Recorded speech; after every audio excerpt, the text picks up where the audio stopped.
आइए बच्चों, अब आपको बताता हूं मल्टीपल पुली का एफबीडी कैसे बनाते हैं।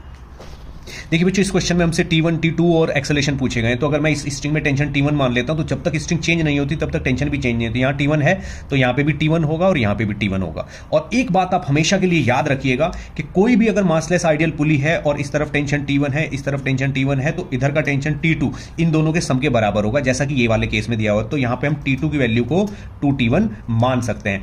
अब हमें एक चीज और देखनी पड़ेगी यहाँ पे, अगर ये पुली कुछ डिस्टेंस ऊपर जाती है, यानी कि इसका एक्सेलेरेशन अगर मैं A मानता हूं तो ये थोड़ी सी भी ऊपर जाती है तो इतना इधर फ्री करेगी, तो डबल फ्री करेगी और ये पूरा डबल स्ट्रिंग जो है ना इसको मिलेगी। तो इसका एक्सेलेरेशन अगर हम A मानते हैं तो इसका एक्सेलेरेशन नीचे की तरफ हमें 2A मानना पड़ेगा।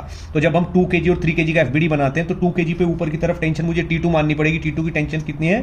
2T1। तो 2T1 ऊपर लगेगा और 2G लगेगा नीचे। इसकी इक्वेशन बनेगी और इसका एक्सेलेरेशन मैंने कितना माना हुआ है? A। इसकी इक्वेशन बनेगी आपकी 2T1 minus 2G is equal to 2 into A. ये इक्वेशन नंबर 1 हो गई।